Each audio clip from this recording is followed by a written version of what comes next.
ciclo muito breve de teatro latino-americano. Nos anos 70, Boal fez uma feira latino-americana nos Estados Unidos, junto com Joan Podlitzer, uma produtora que veio ao Brasil conhecer grupos de teatro e conheceu a Arena, conheceu Boal e convidou o elenco do Arena para se apresentar lá. Boal tinha essa mania, né? Quando se encantava com uma ideia, por exemplo, as feiras, ele persistia, fazia várias, e realmente a feira é uma boa ideia. Mas, claro, nesse contexto, com poucos recursos, é muito difícil fazer um ciclo mais amplo de teatro latino-americano. Então, damos uma pequena amostra, onde incluímos também uma fala de Boal nos Estados Unidos, que é bastante interessante. E estamos bem contentes porque conseguimos incluir nessa nossa micro-mostra dois autores pouco conhecidos, um de Haiti e outro da Martinica. O da Martinica, Aimé Césaire, vai ser apresentado por Marco Antônio Rodrigues. Olá, a Aisha Nascimento, o Anderson Negreiro e eu reunimos aqui várias vozes nesse ensaio sobre a colonização. Mas a voz principal é a do Aimé Césaire, escritor e intelectual, uma das expressões mais fundamentais da negritude. Considerado um dos maiores poetas surrealistas de todos os tempos, o Aimé Césaire nasceu e morreu na Martinica, como Frantz Fanon. Ele é fundamental na compreensão e da denúncia da colonização, da escravidão e do racismo. Portanto, fundamental na contemporaneidade e especialmente no Brasil de hoje.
Entre colonizador e colonizado, só há lugar para o trabalho forçado, a intimidação, a pressão, a polícia, o imposto, o roubo, a violação, as culturas obrigatórias, o desprezo, a desconfiança, a arrogância, a suficiência, a grosseria, as elites descerebradas e as massas aviltadas. Nenhum contato humano.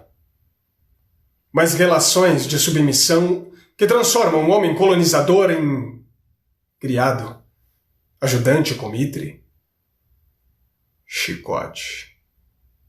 E o homem indígena em instrumento de produção. É a minha vez de enunciar uma equação. Colonização igual a coisificação. Ouço a tempestade. Falam-me de progresso, de realizações, de doenças curadas, de níveis de vida elevados acima de si próprios. Eu falo de sociedades esvaziadas de si próprias, de culturas espezinhadas, de instituições minadas, de terras confiscadas, de religiões assassinadas, de magnificências artísticas aniquiladas, de extraordinárias possibilidades suprimidas. Lançam-me a cara fatos, estatísticas, quilometragens de estradas, de canais, de caminhos de ferro. Mas eu falo de milhões de homens sacrificados no Congo Oceano. Falo dos que, no momento em que escrevo, cavam à mão o porto de Abidjan. Falo de milhões de homens arrancados aos seus deuses, às suas terras, ao seu hábito, à sua vida, a dança, a sabedoria.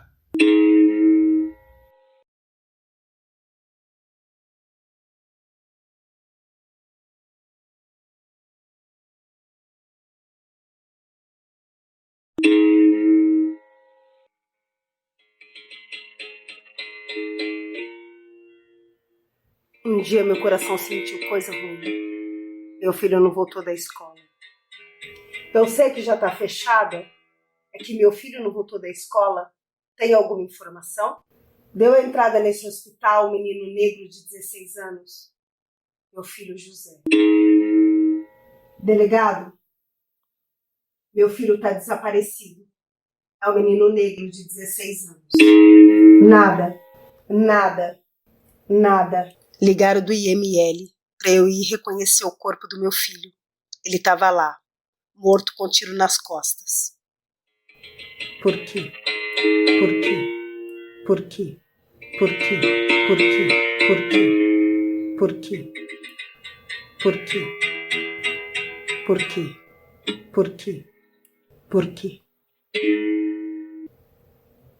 Disseram que ele estava com umas paranga no bolso e uma arma na mão.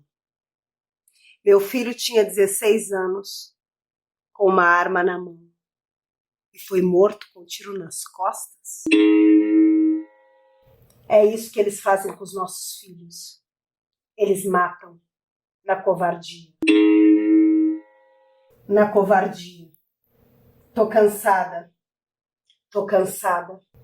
Tô cansada de tanta espera. Tô cansada dessa justiça migalha. Essa justiça cala a boca. Essa justiça agora vai. Essa justiça que humilha.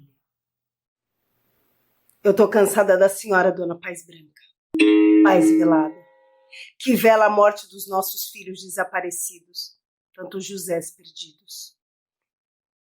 Eu tô cansada da tua cor, esse branco, imundo e distraído. E agora, José? Cadê a nossa história? Eu tô cansada de ser desapercebida, de ter que dizer amém. Odoiá, minha força maior.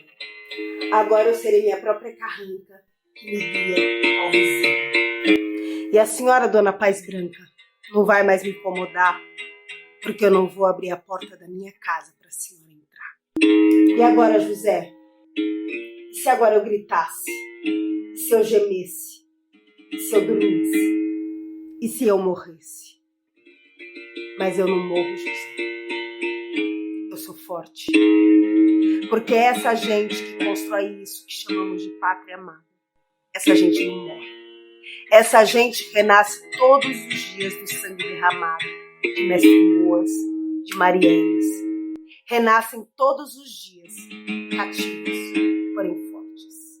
Os seus filhos, Dona Pátria Amada, os seus Josés, estão por aí, sendo mortos pelas costas. Mas eles resistem e renascem. Eles existem e renascem. Nós não vamos desistir. Mas para onde é que marcharemos, José e Marias? Para onde é que agora marcharemos?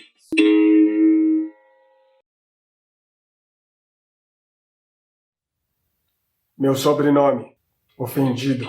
Nome, humilhado. Estado civil, revoltado. Idade, a idade da pedra. Minha raça, a raça humana. Minha religião, a fraternidade. Minha raça, a raça abatida. Minha religião. Não são vocês que a preparam com o seu desarmamento.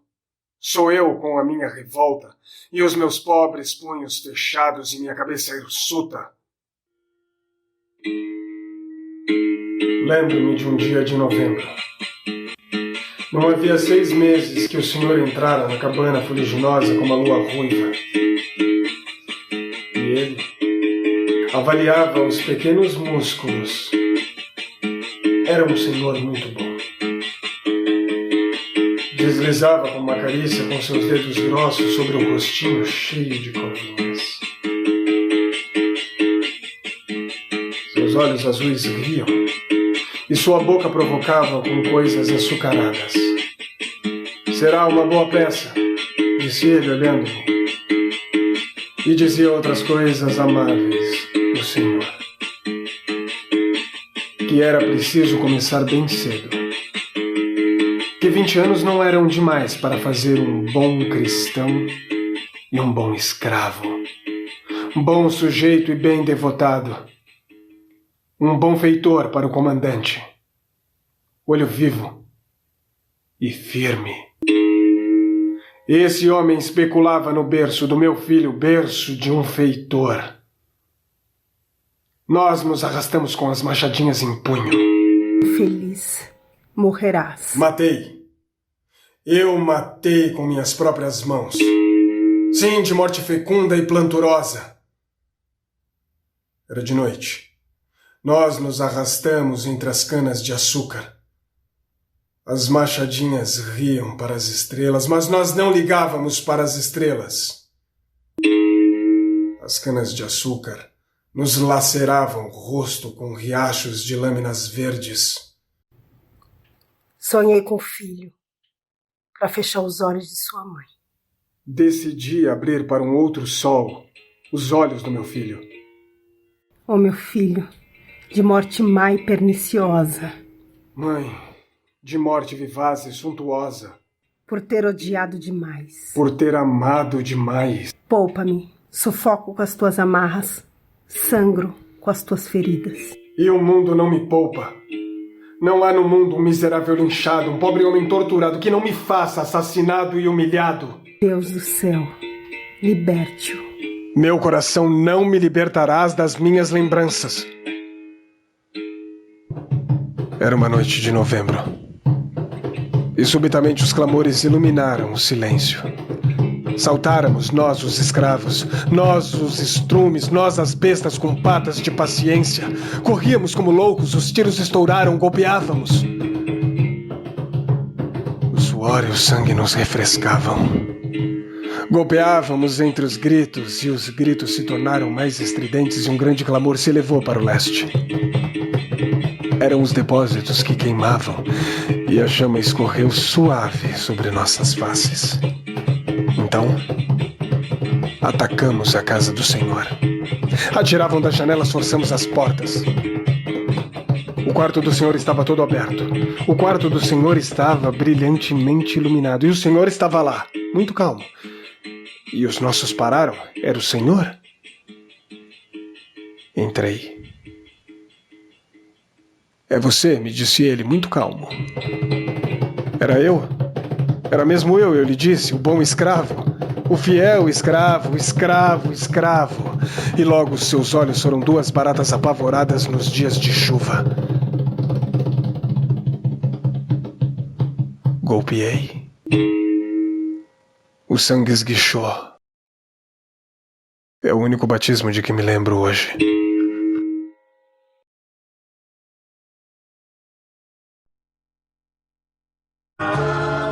A história do Brasil, eu gostaria de dizer que uma frase do José Noé Rodrigues, que assim já tornou-se quase uma frase, uma afirmação assim geral, que a história do Brasil foi uma história escrita por mãos brancas. Tanto o negro quanto o índio, quer dizer, quantos povos que viveram aqui juntamente com o branco, não têm a sua história escrita ainda. E isso é um problema muito sério, porque a gente frequenta universidades, frequenta escolas e não se tem uma visão correta do passado da gente, do passado do negro. Então ela não foi somente omissa E foi mais terrível ainda, porque ela, na parte que ela não foi omissa, ela negligencia fatos muito importantes e deforma muito a história do negro. Quer dizer, tratando basicamente da escravidão e deixando de lado outras formas do negro viver no Brasil, como todo o processo de alforria que houve durante todos os 4 séculos de escravidão e principalmente com relação ao quilombo.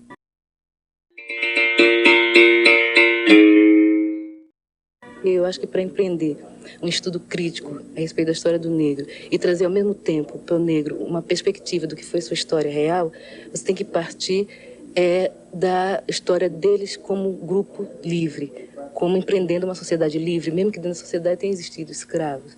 Mas basicamente o quilombo é homens que procuram conscientemente organizar uma sociedade para si, onde ele possa viver de acordo com o seu passado histórico, africano ou brasileiro, com os seus hábitos, os seus costumes, a sua cultura, a sua forma de ser.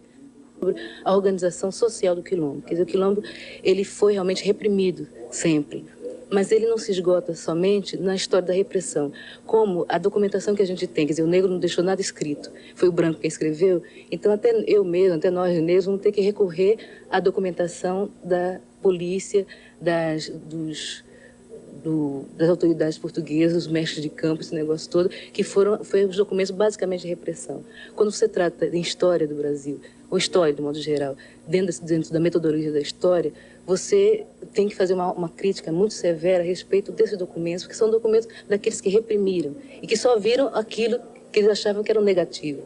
Entende? O quilombo tem a outra perspectiva, que, como eu disse antes, que é o estabelecimento humano que o quilombo foi, de homens que se entendiam como homens, independente de ser escravos ou não. Se entendendo o quilombo como a história do negro, você tem que ver dentro da perspectiva de continuidade histórica que sempre existe. Quer dizer, a história não pode acabar a partir do momento em que a repressão acaba. Então, se entende o quilombo como uma sociedade de negros, você não pode, de repente, porque deixaram de reprimir o quilombo ao nível de repressão armada, como foi nos séculos passados, que isso tenha desaparecido. Quer dizer, se os homens negros, desde o século XVI, se reúnem nesse tipo de organização, eles devem se reunir ainda hoje dentro desse tipo de organização. E, por outro lado, na minha pesquisa, eu também tenho visto que, em relatórios de polícia, principalmente do Rio de Janeiro, você encontra região de ex-quilombos, onde hoje ainda são favelas no Rio de Janeiro. Na Bahia também, a gente encontra lugares onde foi o candomblé, que foi lugar de ex-quilombos. Você encontra também no Nordeste do Brasil, Piauí, Maranhão, na passagem dos imigrantes nordestinos para a Amazônia no século passado, em 1877, e depois, durante a época da borracha, eles se localizavam na migração em lugares de ex-quilombos. Isso é fundamental em termos de história do Brasil, história do negro, história do homem brasileiro mesmo, porque a gente vai ver que o negro não estava só limitado à fazenda.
Ora, ora pro nós.